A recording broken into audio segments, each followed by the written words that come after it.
ನಮಸ್ಕಾರ, ನೀವು ನೋಡ್ತಾ ಇದ್ದೀರಾ ರಿಪಬ್ಲಿಕ್ ಕನ್ನಡ. ನಾನು ನಾಗೇಂದ್ರ ಬಾಬು. ಬಳ್ಳಾರಿ ಜೈಲಿನಲ್ಲಿರುವಂತಹ ದರ್ಶನ್ ಅವರನ್ನ ನೋಡೋದಕ್ಕೆ ಪತ್ನಿ ವಿಜಯಲಕ್ಷ್ಮಿ ಓಡೋಡಿ ಬಂದಿದ್ದಾರೆ.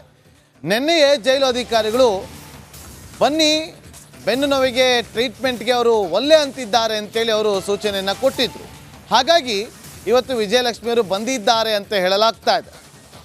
ದರ್ಶನ್ ಅವರನ್ನ ಭೇಟಿಯಾದಂಥ ಪತ್ನಿ ಹಾಗೂ ಫ್ಯಾಮಿಲಿ ಫ್ರೆಂಡ್ಸ್ ಬ್ಯಾಗ್ ತಂದಿದ್ದಾರೆ. ಬ್ಯಾಗ್ ತುಂಬ ಬೇಕರಿ ಐಟಮ್ ಅನ್ನು ತಂದಿದ್ದಾರೆ. ಡ್ರೈ ಫ್ರೂಟ್ಸ್ ಅನ್ನು ಕೂಡ ತಂದಿದ್ದಾರಂತೆ. ಬಟ್ಟೆಯನ್ನು ಕೂಡ ತಂದು ಕೊಟ್ಟಿರುವಂಥ ಪತ್ನಿ ವಿಜಯಲಕ್ಷ್ಮಿ ಅವರು ಈಗ ಈ ಭೇಟಿಯ ಸಂದರ್ಭದಲ್ಲಿ ಏನು ಚರ್ಚೆ ಮಾಡಬಹುದು? ಇಲ್ಲಿ CCH 57ನಲ್ಲಿ 2 ದಿನ ದರ್ಶನ್ ಪರ ವಕೀಲರು CV ನಾಗೇಶ್ ಅವರು ಪ್ರಬಲವಾದಂಥ ವಾದವನ್ನು ಮಂಡಿಸಿದರು. ಅದರ ಬೆನ್ನಲ್ಲೇ ಜೈಲಿನ ವೈದ್ಯರ ತಂಡ ಕೂಡ ತೆರಳಿ ಬೆನ್ನು ನೋವಿಗೆ ಟ್ರೀಟ್ಮೆಂಟನ್ನು ಕೊಡ್ತೀವಿ, ಸ್ಕ್ಯಾನಿಂಗ್ ಮಾಡಿಸ್ಬೇಕು, ಬಿಮ್ಸ್ ಆಸ್ಪತ್ರೆಗೆ ಹೋಗೋಣ ಅಂತ ಹೇಳಿದಾಗ ದರ್ಶನ್ ಅವರು ಅದಕ್ಕೆ ಸುತಾರಾಮ್ ಒಪ್ಕೊಂಡಿಲ್ಲ. ಇಲ್ಲ, ನಾನು ಬೆಂಗಳೂರಿಗೆ ಹೋಗಬೇಕು, ಬೆಂಗಳೂರಲ್ಲಿ ಟ್ರೀಟ್ಮೆಂಟ್ ತಗೊತೀನಿ, ಇಲ್ಲಿ ಬೇಡ ಅಂತ ಹೇಳಿದ್ದಾರಂತೆ. ಪೇನ್ ಕಿಲ್ಲರ್ ಟ್ಯಾಬ್ಲೆಟ್ ಕೊಟ್ಟು ಬಂದಿದ್ರಂತೆ. ಇಲ್ಲ, ಬೆನ್ನು ನೋವು ಇನ್ನೂ ಉಲ್ಬಣಗೊಳ್ತಾ ಇದೆ ಅಂತೇಳಿ ಟ್ರೀಟ್ಮೆಂಟ್ಗೆ ನೀವು ಒಪ್ಕೋಬೇಕು ಅಂದಾಗ ಅವ್ರು ಒಪ್ಕೊಂಡಿಲ್ಲ. ಹಾಗಾಗಿ ಜೈಲು ಅಧಿಕಾರಿಗಳಿಗೆ ಟೆನ್ಷನ್ ಆಗಿ, ಯಾಕೆಂತಂದರೆ ಒಂದು ವೇಳೆ ಏನಾದರೂ ದರ್ಶನ್ ಅವರಿಗೆ ಬೆನ್ನು ನೋವಿನ ಉಲ್ಬಣ ಆಗಿದೆ ಆದರೆ ತೊಂದರೆ ಆಗುತ್ತೆ. ತೊಂದರೆ ಏನಾದರೂ ಆಯಿತು ಅಂತಂದರೆ ನಮ್ಮ ತಲೆಗೆ, ನಮ್ಮ ಬುಡಕ್ಕೆ ಎಲ್ಲಿ ಬಂದುಬಿಡುತ್ತೋ ಅಂತೇಳಿ ಪತ್ನಿಯವರನ್ನು ಕರೆಸಿ ಒಂದು ಬುದ್ಧಿ ಮಾತನ್ನು ಹೇಳಿಸೋದಕ್ಕೆ ಮುಂದಾಗಿದ್ದಾರೆ. ಸೊ ಪತ್ನಿ ಮುಂದೆ ಬೆನ್ನು ನೋವು ಇಲ್ಲ ಅಂತ ಹೇಳಿದ್ದಾರೆ. ವೈದ್ಯರು ಹೇಳಿದಂತೆ ಸ್ಕ್ಯಾನನ್ನು ಮಾಡಿಸ್ಕೊಳ್ಳಿ, ಆಮೇಲೆ ನೋವು ಹೆಚ್ಚಾದರೆ ಸಮಸ್ಯೆ ಆಗುತ್ತೆ. ಪತ್ನಿ ವಿಜಯಲಕ್ಷ್ಮಿ ಮಾತಿಗೆ ದರ್ಶನ್ ಡೋಂಟ್ ಕೇರ್. ಬೇಲ್ ಅರ್ಜಿ ವಿಚಾರಣೆ ಮುಗಿದ ಮೇಲೆ ನೋಡೋಣ. ಪತ್ನಿ ವಿಜಯಲಕ್ಷ್ಮಿಗೆ ಹೇಳಿದ್ದಾರೆ, ನೋಡೋಣ ಜಾಮೀನು ಆಗಲಿ, ಈಗ ಸದ್ಯಕ್ಕೇನು ಇಲ್ಲ ಅಂತೇಳಿ, ಬೆನ್ನೋವು ಎಂಥದ್ದೇನಿಲ್ಲ ಅಂತೇಳಿ ಅವರು ವಿಜಯಲಕ್ಷ್ಮಿ ಮುಂದೆ ಏನನ್ನು ಕೂಡ ತೋರಿಸ್ಕೊಂಡಿಲ್ಲ. ಒಂದಷ್ಟು ಆಸೆ ಅಂತೂ ಇದ್ದೇ ಇದೆ, ಸೆಷನ್ ಕೋರ್ಟಲ್ಲೇ ಜಾಮೀನು ಸಿಗುತ್ತೆ ಅಂತೇಳಿ ಪ್ರಬಲವಾದಂಥ ವಾದವನ್ನು ಮಂಡಿಸಿದ್ದಾರೆ ಅಂತೇಳಿ ಬೇಲ್ ಸಿಗುವ ಆಸೆ ಚಿಗುರೊಡೆದಿದೆ. ಆದರೆ ನಾಳೆಯಿಂದ ಸ್ಪೆಷಲ್ ಪಬ್ಲಿಕ್ ಪ್ರಾಸಿಕ್ಯೂಟರ್ ಆಗಿರುವಂಥ ಪ್ರಸನ್ನ ಕುಮಾರ್ ಅವರು ಕೂಡ ತಮ್ಮ ಪ್ರತಿವಾದವನ್ನು ಮಂಡನೆ ಮಾಡಲಿದ್ದಾರೆ. ಏನೆಲ್ಲ ಪ್ರಶ್ನೆಗಳನ್ನು ಮುಂದಿಟ್ಟಿದ್ರು CV ನಾಗೇಶ್ ಅವರು, ಅದೆಲ್ಲದಕ್ಕೂ ಕೂಡ ಉತ್ತರವನ್ನು ಕೊಡ್ತಾರೆ. ಯಾಕೆ ಜಾಮೀನನ್ನು ಕೊಡಬಾರ್ದು ಅಂತೇಳಿ ಅವರು ತಮ್ಮ ವಾದವನ್ನು ಮಂಡಿಸ್ತಾರೆ. ಇಲ್ಲಿವರೆಗೂ CV ನಾಗೇಶ್ ಅವರು ಯಾಕೆ ತಮ್ಮ ಕಕ್ಷಿದಾರನಿಗೆ ಜಾಮೀನನ್ನು ಕೊಡಬೇಕು ಅಂತೇಳಿ ವಾದವನ್ನು ಮಂಡನೆ ಮಾಡಿದರು. ಆದರೆ ಸ್ಪೆಷಲ್ ಪಬ್ಲಿಕ್ ಪ್ರಾಸಿಕ್ಯೂಟರ್ ಅವರು ಯಾಕೆ ಕೊಡಬಾರ್ದು ಅಂತೇಳಿ ತಮ್ಮ ವಾದವನ್ನು ಕೂಡ ಮಂಡಿಸ್ತಾರೆ. ಇವತ್ತು ವಿಜಯಲಕ್ಷ್ಮಿ ಅವರು ಮತ್ತೆ ಫ್ಯಾಮಿಲಿ ಫ್ರೆಂಡ್ಸ್ ಬಂದು ದರ್ಶನ್ ಅವರನ್ನು ಭೇಟಿ ಮಾಡಿದ್ದಾರೆ. ಬ್ಯಾಗ್ ತುಂಬ ಡ್ರೈ ಫ್ರೂಟ್ಸ್, ಅದೇ ರೀತಿಯಾಗಿ ಒಂದಷ್ಟು ಬಟ್ಟೆಗಳನ್ನು ಕೂಡ ತಂದು ಕೊಟ್ಟಿದ್ದಾರೆ. ಮತ್ತಷ್ಟು ಮಾಹಿತಿಯನ್ನು ಕೊಡೋದಕ್ಕೆ ನಮ್ಮ ಬಳ್ಳಾರಿ ಪ್ರತಿನಿಧಿ ರೇಣುಕಾರಾಧ್ಯ ಸಂಪರ್ಕದಲ್ಲಿದ್ದಾರೆ. ರೇಣುಕಾರಾಧ್ಯ, ಇವತ್ತು ಭೇಟಿ ಸಂದರ್ಭದಲ್ಲಿ ಒಂದಷ್ಟು ಚರ್ಚೆಗಳಾಗಿದೆ. ಬೆನ್ನು ನೋವಿನ ವಿಚಾರವಾಗಿ ಸಲಹೆ ಕೊಡುವಂಥ ಕೆಲಸ, ಟ್ರೀಟ್ಮೆಂಟ್ ತಗೊಳ್ಳಿ ಅಂತ ಹೇಳಿದ್ದಾರೆ. ಆದರೆ ಯಾವುದಕ್ಕೂ ಕೂಡ ಒಲ್ಲೆ ಅಂದಿದ್ದಾರೆ. ಏನೆಲ್ಲ ಚರ್ಚೆ ಆಗಿರ್ಬೋದು, ಏನಾದರೂ ಇನ್ಸೈಡ್ ಡೀಟೇಲ್ಸ್ ಲಭ್ಯ ಆಗಿದೆಯಾ? ಖಂಡಿತ ನಾಗೇಂದ್ರ ಬಾಬು, ದರ್ಶನ್ ಅವರ ಪತ್ನಿ ವಿಜಯಲಕ್ಷ್ಮಿ ಅವರು ಈ ಸಾರಿ ಸೇರಿದಂತೆ ಒಟ್ಟು 8 ಬಾರಿ ಬಳ್ಳಾರಿ ಸೆಂಟ್ರಲ್ ಜೈಲಿಗೆ ಬಂದಿದ್ದಾರೆ. ಇದರಲ್ಲಿ ಪ್ರಮುಖವಾಗಿ ಅಂದ್ರೆ ಈ ಭೇಟಿ ಪ್ರಮುಖವಾಗುತ್ತೆ. ಯಾಕಂದ್ರೆ ದರ್ಶನ್ ಅವ್ರಿಗೆ ಸಾಕಷ್ಟು ಬೆನ್ನು ನೋವು ಇರ್ತಕ್ಕಂಥ ಹಿನ್ನೆಲೆಯಲ್ಲಿ ಅವರು ಟ್ರೀಟ್ಮೆಂಟ್ ಪಡೆಯೋದಕ್ಕೂ ಕೂಡ ನಿರಾಕರಣೆ ಮಾಡ್ತಿದ್ದಾರೆ. ಈ ಒಂದು ಹಿನ್ನೆಲೆಯಲ್ಲಿ ಜೈಲಿನ ಸಿಬ್ಬಂದಿಗಳು ಈ ಬಾರಿ ದರ್ಶನ್ ಅವರ ಪತ್ನಿಗೆ ನೇರವಾಗಿ ದರ್ಶನ್ ಅವರ ಹಠದ ಬಗ್ಗೆ ಅವ್ರಿಗೆ ಹೇಳಿರ್ತಕ್ಕಂಥ, ಅಂದ್ರೆ ಯಾವುದೇ ರೀತಿಯ ಟ್ರೀಟ್ಮೆಂಟ್ ಬೇಡ, ಸ್ಕ್ಯಾನಿಂಗ್ ಬೇಡ ಅಂತ ಏನ್ ದರ್ಶನ್ ಹಠ ಹಿಡಿದಿದ್ದಾರೆ, ಆ ಬಗ್ಗೆ ಮಾತನಾಡಿ ಅವರಿಗೆ ಬುದ್ಧಿ ಹೇಳುವಂತೆ ಜೈಲಿನ ಅಧಿಕಾರಿಗಳು ಕೂಡ ಸೂಚನೆಯನ್ನ ಕೊಟ್ಟಿದ್ದಾರೆ. ಯಾಕಂದ್ರೆ ಇದು ಒಂದು ಹೈ ಪ್ರೊಫೈಲ್ ಕೇಸ್ ಆಗಿರ್ತಕ್ಕಂಥ ಹಿನ್ನೆಲೆಯಲ್ಲಿ ಒಂದಷ್ಟು ಹೆಚ್ಚು ಕಮ್ಮಿ ಆಗ್ಬಿಟ್ರೆ ನಮ್ಮ ತಲೆಗೆ ಬರುತ್ತೆ ಅನ್ನೋ ನಿಟ್ಟಿನಲ್ಲಿ ಅಧಿಕಾರಿಗಳು ಯೋಚನೆ ಮಾಡ್ತಾ ಇರ್ತಕ್ಕಂಥದ್ದು. ಹೀಗಾಗಿ ವಿಜಯಲಕ್ಷ್ಮಿ ಅವ್ರಿಗೆ ಈ ಬಗ್ಗೆ ಹೇಳಿ ಒಂದಷ್ಟು ಬುದ್ಧಿವಾದ ಹೇಳೋದಕ್ಕೆ ಹೇಳಿದ್ರು. ಹೀಗಾಗಿ ದರ್ಶನ್ ಅವರು ಅಂದ್ರೆ ಏನು ಸಂದರ್ಶಕರ ಕೊಠಡಿಯಲ್ಲಿ ವಿಜಯಲಕ್ಷ್ಮಿ ಅವರು ಇದ್ದಾರೆ, ಅಲ್ಲಿಗೆ ದರ್ಶನ್ ಅವ್ರನ್ನ ಕರೆ ತಂದಾಗ ಮೊದಲಿಗೆ ಮಾತನಾಡ್ತಕ್ಕಂಥ ವಿಷಯ ಏನಂದ್ರೆ ಆರೋಗ್ಯದ ಬಗ್ಗೆ ಚರ್ಚೆಯನ್ನ ನಡೆಸಿದ್ದಾರೆ. ಆದ್ರೆ ದರ್ಶನ್ ವಿಜಯಲಕ್ಷ್ಮಿ ಮುಂದೆ ಯಾವುದೇ ರೀತಿಯ ನೋವಿಲ್ಲ, ಅದು ಸಣ್ಣ ಪುಟ್ಟ ನೋವು ಅನ್ನುವ ರೀತಿಯಲ್ಲಿ ಆಕ್ಟ್ ಮಾಡಿದ್ದಾರೆ ಅನ್ನುವ ಮಾಹಿತಿ ಈಗ ನಮಗೆ ಲಭ್ಯವಾಗಿರ್ತಕ್ಕಂಥದ್ದು. ಯಾಕಂದ್ರೆ ಇಲ್ಲಿ ದರ್ಶನ್ ಯಾಕೆ ಹಾಗೆ ಮಾಡ್ತಿದ್ದಾರೆ ಅಂದ್ರೆ ವಿಜಯಲಕ್ಷ್ಮಿ ಜೊತೆಗೆ ಅವರ ವಕೀಲರು ಬೇಲ್ ಸಿಕ್ಕೇ ಸಿಗುತ್ತೆ ಅನ್ನುವ ನಿಟ್ಟಿನಲ್ಲಿ ದರ್ಶನ್ ಅವರಿಗೆ ಪಾಸಿಟಿವ್ ಆಗಿ ಮೋಟಿವೇಟ್ ಮಾಡ್ತಾ ಇರ್ತಕ್ಕಂಥದ್ದು.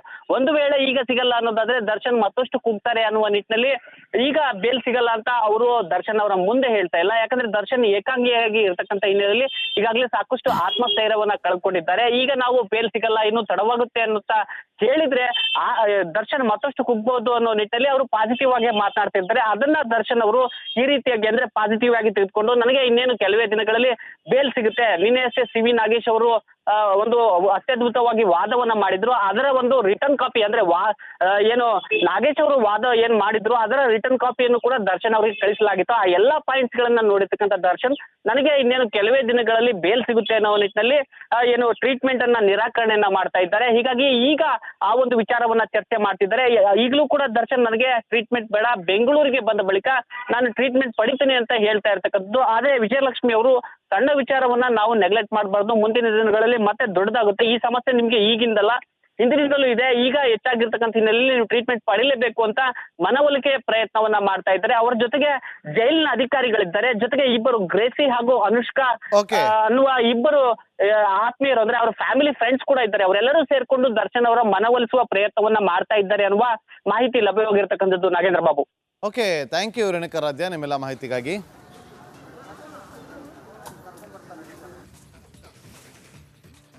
ಜಾತಿ ಜನಗಣತಿ ವರದಿ ಯಾವಾಗ ಅನುಷ್ಠಾನಕ್ಕೆ ಬರುತ್ತೆ ಅನ್ನೋದಕ್ಕಿಂತ ಯಾಕೆ ಅನುಷ್ಠಾನಕ್ಕೆ ಇನ್ನೂ ಬಂದಿಲ್ಲ ಅನ್ನೋದೇ ಈಗ ಎದ್ದಿರುವಂಥ ಪ್ರಶ್ನೆ. ಈಗ ಆ ಕಿಚ್ಚು ಹೆಚ್ಚಾಗ್ತಾ ಇದೆ ಕಾಂಗ್ರೆಸ್ ಪಾಳ್ಯದಲ್ಲಿ. ಗುರುವಾರ ಕ್ಯಾಬಿನೆಟ್ ಮೀಟಿಂಗ್ ಇದೆ.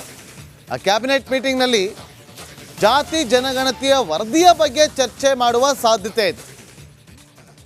ಬಹಳ ಕುತೂಹಲ ಕೇಳಿಸ್ತದೆ. ಯಾಕೆಂದರೆ ಬಿ ಕೆ ಹರಿಪ್ರಸಾದ್ ಅವರು ಕೂಡ ಇದೇ ವಿಚಾರವಾಗಿ ಜಾತಿ ಜನಗಣತಿ ವರದಿಯನ್ನು ಅನುಷ್ಠಾನಕ್ಕೆ ತನ್ನಿ ಅಂತೇಳಿ ಬಹಿರಂಗ ಪಡಿಸಿ ಅಂತೇಳಿ ಅವರು ಕೂಡ ಒಂದು ರೀತಿಯಲ್ಲಿ ತಮ್ಮ ಹೇಳಿಕೆಯನ್ನು ಕೊಟ್ಟಿದ್ದರು.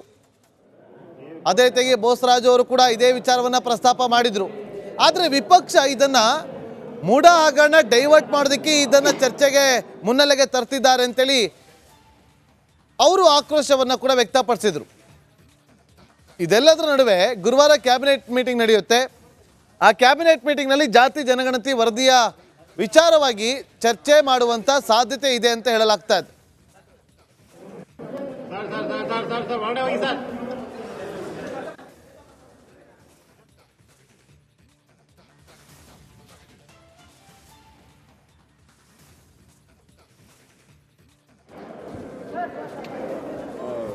ರಾಜ್ಯದಲ್ಲಿ ಹೆಚ್ಚಾದಂಥ ಜಾತಿ ಜನಗಣತಿಯ ಕಿಚ್ಚು. ಒಬ್ಬೊಬ್ಬರು ಸಚಿವರು ಏನು ಹೇಳ್ತಾರೆ, ಲಿಂಗಾಯತ ಸಮುದಾಯದ ಸಚಿವರು ಇದಕ್ಕೆ ಒಪ್ಕೊಳ್ತಾರ, ಒಕ್ಕಲಿಗ ಸಮುದಾಯದ ಸಚಿವರು ಇದಕ್ಕೆ ಒಪ್ಕೊಳ್ತಾರ ಅನ್ನೋದೇ ಈಗಿರುವಂಥ ಕುತೂಹಲ. ಯಾಕೆಂತಂದರೆ ಜಾತಿ ಜನಗಣತಿ ಈಗಿರುವಂಥ ವರದಿ ಏನಿದೆಯಲ್ಲ, ಆ ವರದಿ ಏನಾದರೂ ಅನುಷ್ಠಾನಕ್ಕೆ ಬಂದಿದೆ ಆದರೆ ಒಂದಷ್ಟು ಬದಲಾವಣೆಗಳಾಗತ್ತೆ ಮೀಸಲಾತಿ ವಿಚಾರವಾಗಿ. ಹಾಗಾಗಿ ಇದನ್ನು ಅನುಷ್ಠಾನಕ್ಕೆ ತರೋದು ಬೇಡ ಅಂಥೇಳಿ ಕಾಂಗ್ರೆಸ್ ಪಾಳ್ಯದಲ್ಲಿರುವಂಥ ಕ್ಯಾಬಿನೆಟ್ನಲ್ಲಿರುವಂಥ ಸಚಿವರ ಹಾದಿಯಾಗಿ ಲಿಂಗಾಯತ ಮುಖಂಡರೆಲ್ಲರೂ ಕೂಡ ಸಹಿಯನ್ನು ಮಾಡೋ ಮೂಲಕ ಅದನ್ನು ಸಿದ್ದರಾಮಯ್ಯವರ ಗಮನಕ್ಕೆ, ಹೈಕಮಾಂಡ್ ಗಮನಕ್ಕೆ ತರುವಂಥ ಕೆಲಸವನ್ನು ಕೂಡ ಮಾಡಿದರು. ಹಾಗಾಗಿ ಇಲ್ಲಿ ಎಲ್ಲರೂ ಕೂಡ ಒಮ್ಮತದಿಂದ ಒಪ್ಪಿಕೊಳ್ತಾರಾ ಕ್ಯಾಬಿನೆಟ್ ಮೀಟಿಂಗ್ನಲ್ಲಿ ಚರ್ಚೆ ಸಂದರ್ಭದಲ್ಲಿ ಅನ್ನೋದೇ ಈಗಿರುವಂಥ ಕುತೂಹಲ. ಮತ್ತಷ್ಟು ಮಾಹಿತಿಯನ್ನು ಕೊಡೋದಕ್ಕೆ ನಮ್ಮ ಪೊಲಿಟಿಕಲ್ ಬ್ಯೂರೋ ಹೆಡ್ ಆಗಿರುವಂಥ ವಿಜಯ್ ಈಗ ನೇರ ಸಂಪರ್ಕದಲ್ಲಿ ಜಾಯ್ನ್ ಆಗಿದ್ದಾರೆ. ವಿಜಯ್, ಗುರುವಾರ ಚರ್ಚೆ ಆಗುತ್ತೆ, ಕೇವಲ ಚರ್ಚೆಗಷ್ಟೇ ಸೀಮಿತ ಆಗ್ತಾ ಇದೆಯಾ ಅಂತ?